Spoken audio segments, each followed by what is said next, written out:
이거 떨립니다. 우리 장모님도 오셔서 이렇게 예배 같이 드리니까 감사하고요. 먼저 축하드리는 것은 우리 부산 장로회가 이제 따로 분립이 못 됐는데 노회가 분립되면서 이번 22일입니까? 우리 수고하신 손길들 통해서 이제 부산 장로회가 새로 조직이 된 것 같습니다. 감사를 드리고 또 이번 기회를 통해서 더 놀라운 발전과 하나님의 크신 뜻을 이루어가는 우리 부산 장로회가 되기를 간절히 바랍니다. 우리 성경에 보면 잘 되는 집안이 있고 또 잘 안 되는 집안이 있어요. 똑같이 예수를 믿는데 잘 되는 집안은 잘 되고 또 안 되는 집안은 안 되더라고요. 왜 그럴까라는 생각을 해보면서 오늘 본문 말씀 보니까 그런 성경이 있더라고요. 그래서 우리가 다들 말만 들어도 망한다 이러면 안 좋잖아요. 근데 말만 들어도 잘 된다. 그렇게 하면 진짜 잘 되는 줄 믿습니다. 우리 교회에 또 중직으로 하나님의 임직을 받아 섬기는 여러분들이 잘 되셔야 하나님 어디에 자리매김하더라도 흥하는 그런 집안이 되기를 바라고 또 더 부흥하고 잘 되기를 주의 이름으로 축원합니다. 하나님의 백성이 잘못된다고 해서 영원히 잘못된 건 아닙니다. 우리 오늘 죽더라도 하늘나라에 가는 것은 기정사실이에요. 그러나 이 땅에 사는 동안에 우리의 삶의 자리에서 좋은 영향력 끼치는 사람이 있는가 하면은 그렇지 못하는 사람들도 있습니다. 그래서 우리가 잘못 살게 되면은 하나님의 사랑의 채찍을 받아서 보통 사람들이 볼 때에 망하는 모습을 볼 수가 있습니다. 우리가 전도라고 하는 것은 우리의 삶이 잘 되면 자동적으로 하나님께는 기쁨이 되고 영광이 되죠. 그래서 잘 되셔야 돼요.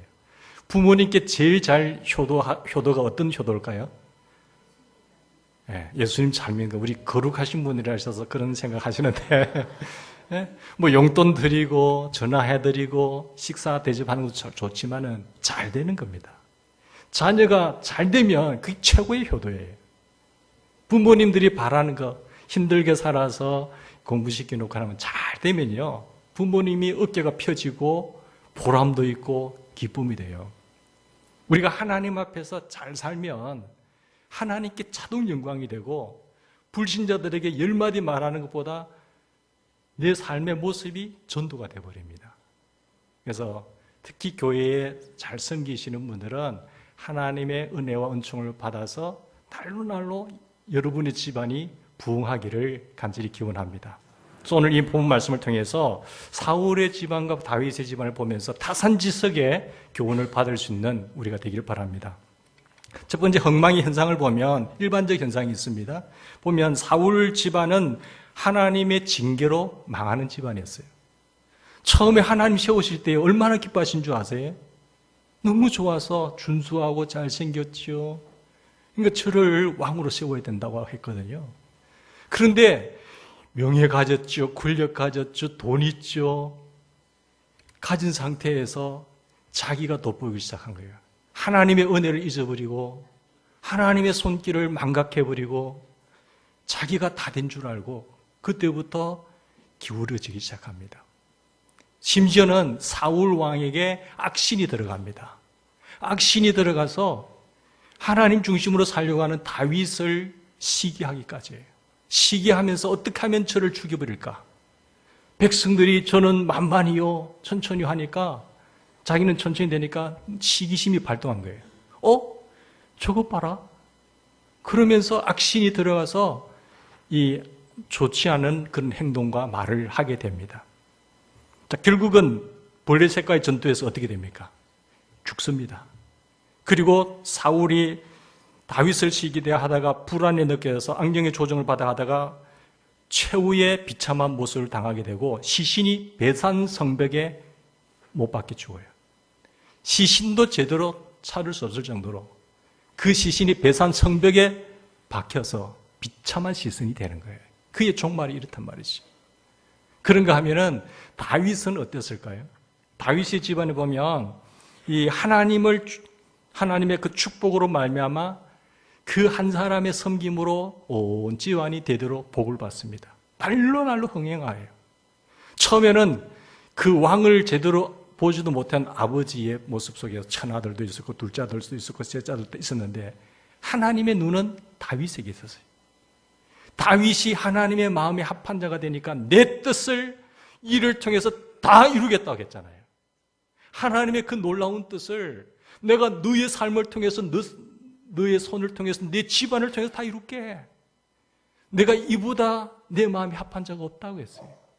그래서 하나님의 마음에 들기만 하면 하나님이 엄청난 그 일을 우리에게 맡기셔서 이루게 하십니다. 그러니까 하나님 앞에 쓰임 받는다는 것보다 더 큰 축복은 없어요. 하나님 앞에 쓰임 받으면 그것이 우리에게 삶에는 축복이에요. 최대의 영광이에요. 이런 은혜가 우리의 삶에 넘치기를 바랍니다. 다윗의 집안은 대승리하여 사울의 시기함으로 말미암아 다윗의 목숨이 오락가락하잖아요. 그런 가운데도 하나님 붙잡으세요. 하나님이 지켜주세요. 그런 가운데서 연단을 받게 되죠. 연단의 과정 속에서 더 출중한 인물로 만들어집니다. 넓은 사람으로 바뀌어져야 돼요. 헤브론에 올라가서 유다 지파의 왕이 됩니다. 그리고 나중에는 그 유다 지파의 왕의 7년 반을 섬기다가 예루살렘에 가서 온 민족을 통일해가지고 33년간 왕의 자리에 있게 돼요. 다윗의 아들 솔로몬 시대에 부귀영화를 다 누리게 됩니다. 주변의 모든 왕들이 이 이스라엘 나라에 와서 배우기를 원했어요. 그만큼 자손 대대로 뻗어나가는 것을 보게 됩니다. 지금도 이스라엘에 보면은 그 별이 다윗의 별이라고 하잖아요. 이런 축복과 은혜가 왜 왔는지, 어떻게 만들었는지를 우리는 교훈 삼아야 됩니다. 2장에 넘어가면 왕국 간의 전쟁이 나옵니다. 사울 집안은 망하고 다윗 집안이 흥하는 모습이 2장에 기록되어 있어요. 이게 두 왕국 전쟁에서도 드러나는데 사울 왕국은 그 아들 이스보셋이 왕이 됩니다. 뿐만 아니라 아브넬이 군사령관으로 되죠. 다윗의 집안은 누가 군사령관입니까? 요압이 군사령관 돼요. 두 집안이 이제 그 세력 다툼을 하고 싸우기 시작하는데 사울 왕국의 아브넬 군대와 다윗 왕국의 요압 군대가 기브온에서 서로 대치 상태에 있을 때 그 사울 왕의 군대 장관인 아브넬이 먼저 이제 시비를 거는 겁니다. 장난을 치는 거죠. 요압 보고 불러내서 야, 우리 이런 처음에 한번 있는데 군사들 몇 명 뽑아가지고 우리가 한번 시합을 한번 붙여보자. 그래서 강한 사람, 누가 강한 사람인지, 당신의 군대가 강한지 우리 군대가 강한지 한번 보자. 그래서 그 시합의 내용이 뭔가 하면 장정들 몇 명 뽑아가지고 서로 머리채를 잡고 허리를 찌르기입니다. 그래가지고 번진 게 전쟁으로 번지거든요. 그때 사울의 집안이 먼저 말을 했기 때문에 다윗의 집안 요압이 안 한다고 하면은 사기가 떨어질 것 같고 하니까 할 수 없이 응해요. 못마땅한 것이지만은 응합니다. 그런데 그 사건으로 인해서 아브넬 군대는 360명 죽습니다. 요압의 군대는 20명이 전사해요. 본인이 꺼내지 않았으면 이 360명 아까운 생명이 죽을 리가 없거든요. 그런데 시비를 걸므로 말미암아 360명이 죽어요. 망하는 집안은 무너지고 흩어지는 모습을 보게 되고요. 흥하는 집안은 세워지고 모여드는 모습을 보게 됩니다. 자, 그러면서 헌단의 말을 합니다. 여기 보면 사울 왕국과 다윗 왕국이 전쟁을 할 때 그 발단이 하찮은 장난으로 시작합니다. 어떤 장난인가 하면 놀라운 사실은 두 군대가 대치한 상태에서 한쪽에서 말을 걸면 다른 한쪽이 응하지 않을 수가 없지 않습니까? 그래서 2장 27절에 보면 다윗 군대 사령관인 요압이 사울 군대의 사령관인 아브넬에게 네가 헌단의 말을 내지 아니하였더라고 한다면 이 전쟁이 일어나지 않을 건데 당신이 헌단의 말을 함으로 말미암아 우리 서로 전쟁하게 되지 않느냐 그렇게 말해요. 그 헌단의 말이란 게 뭡니까? 아브넬이 전투 장난을 하게 하자는 헌단의 말을 한 날 틈이 벌어지게 하는 것을 말하거든요. 서로 힘을 합해도 다른 나라를 대적하기 힘든데 서로 틈이 벌어지게 하는 말을 뿌린다는 것이죠. 그래서 전쟁이 일어나게 됩니다. 소년들로 일어나서 우리 앞에서 장난하게 하자라고 하는 헌단의 말을 그 말만 없었어도 전쟁을 하지 않았을 것입니다. 여기서 우리는 망하는 집안에서는 헌단의 말까지 나온다는 것을 유의해서 보셔야 돼요. 말이 씨가 된다는 말이 있잖아요. 그 어른들은 속담에 보면은 말을 잘해야 된다. 말이 얼마나 중요한지 모른다. 이 말 한마디로 천냥빚을 갚을 수가 있어요. 근데 말 한마디 잘못해가지고 완전히 원수가 되는 그런 집안도 있는 것입니다. 쓸데없는 말 한마디가 자국 군대 360명을 사지로 보냈잖아요. 그 말 안 했으면 그 360명의 생명을 사지로 보냈겠어요? 안 그랬을 텐데. 그래서 우리 자녀들에게도 말을 잘못하면 그때그때 고쳐줘야 돼요. 요즘 애들이 말이 얼마나 험한 줄 아세요? 이야, 저놈이 저 말이 무슨 말인지. 그래서 우리 선조들이 항상 하는 말이 속담을 통해서도 알 수 있듯이 말 조심해라, 말 조심해라, 말 조심해라. 그거잖아요. 말 한마디가 얼마나 중요한가를 깨우쳐주는 속담들이 많습니다. 그래서 망하는 집안에 속한 사람들은 말을 해도 꼭 망하는 말을 해요. 잘 되는 집안은 말을 하더라도 항상 좋은 말을 해요. 아이들이 힘이 없고 인학하면 격려해줘요. 우리 장모님이 수고하시는 권사님 있으면 권사님 참 수고 많네. 우리 집사님이 그렇게 섬김으로 말미암아 우리가 교회가 잘 되는 것 같다고. 그 말 한마디 툭 던지는 게요. 장로님들은 그냥 말 한마디지만 성도님들은 굉장히 힘을 얻어요. 그러니까 말이 굉장히 분위기를 살릴 수도 있고 완전 분위기를 싸하게 만들 수도 있단 말이죠. 자, 이 사울의 집안과 다윗의 집안의 흥망의 원인을 한번 보십시다.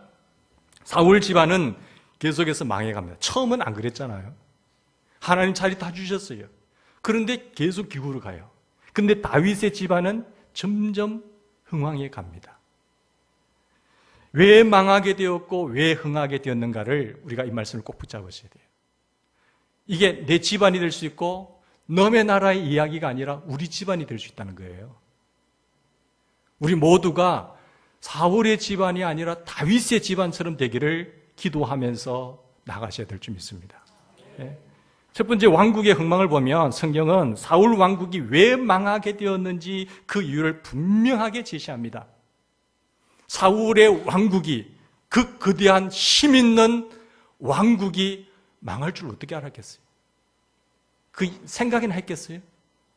근데 모든 인생의 생사화복은 하나님의 손에 있다는 절대 주권을 믿는 것이 신앙이잖아요. 우연입니까?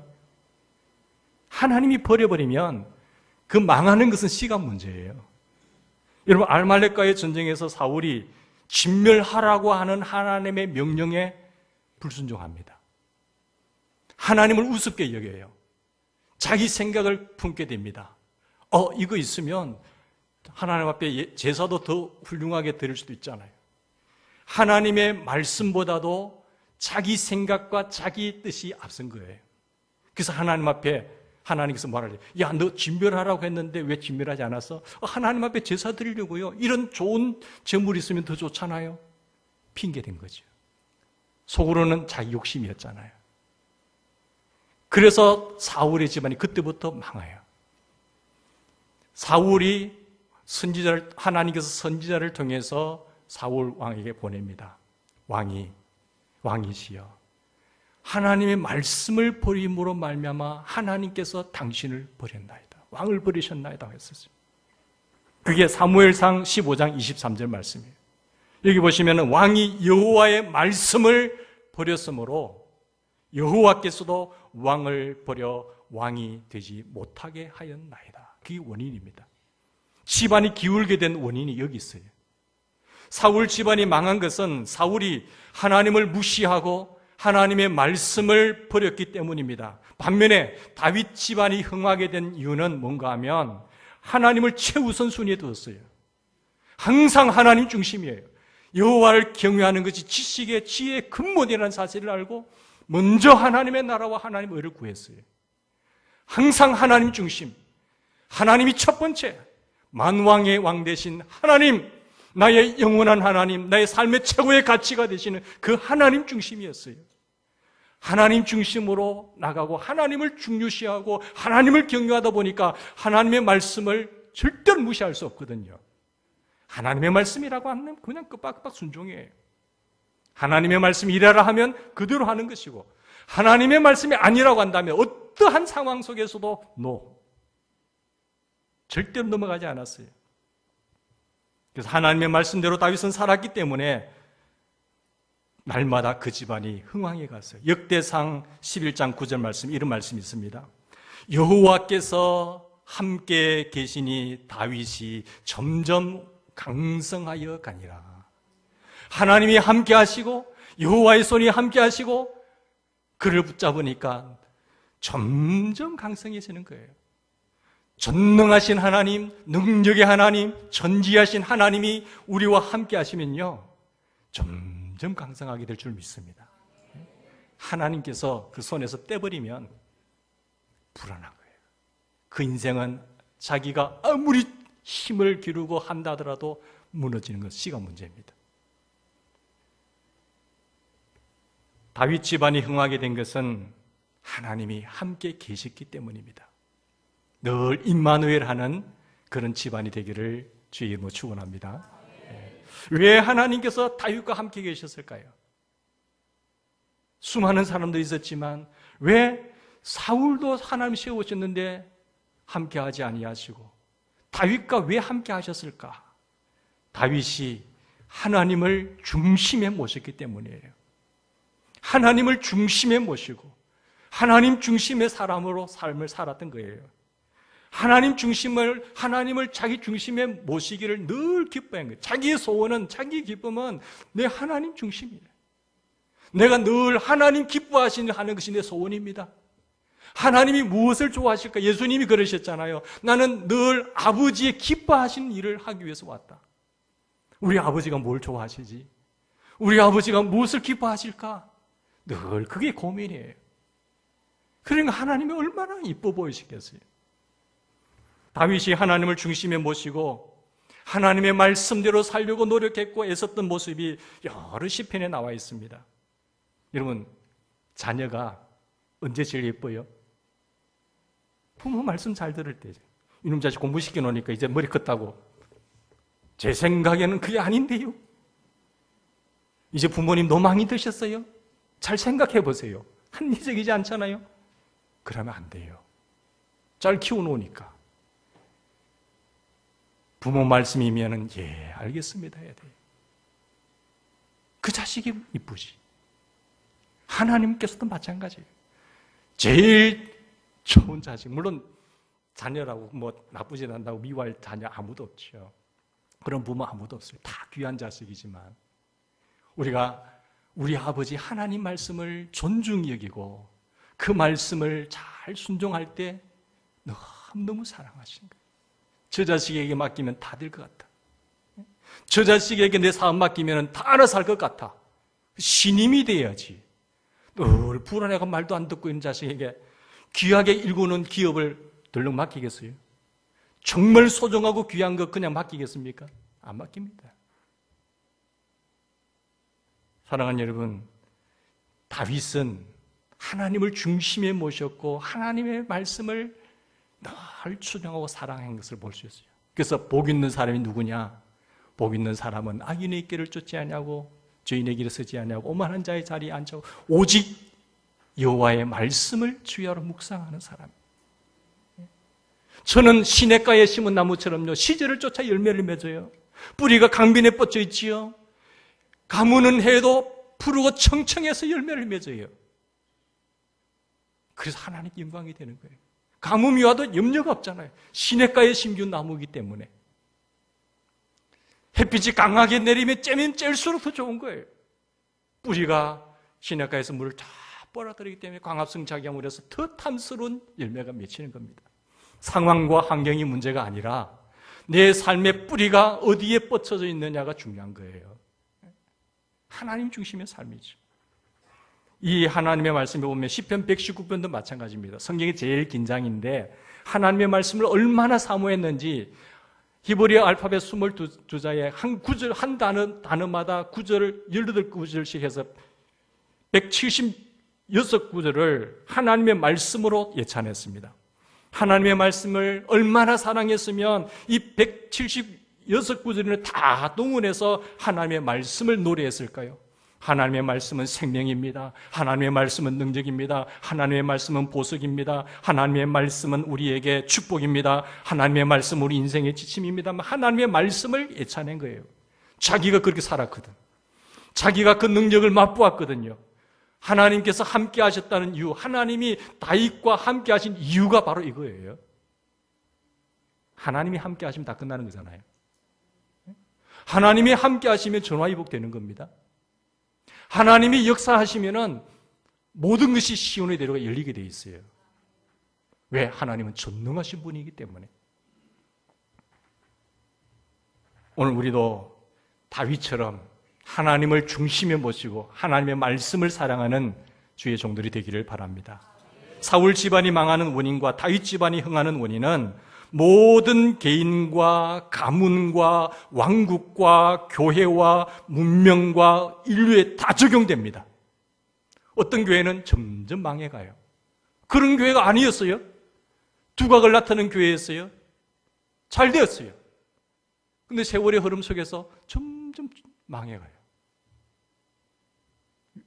저 집안이 유산도 많이 물려받았고 공부도 많이 했는데 올라가다가 자꾸 기울어가요. 하는 일마다 막혀요. 왜 그럴까요? 근데 어떤 집안은 보면 그렇게 처음에 교회 올 때는 힘들게 살았는데 하나님이 함께 하시고 하나님의 복을 주니까 점점 일어나기 시작하는 거예요. 교회에서도 영향력도 있고 좋은 선한 영향력이 드러나는 거죠.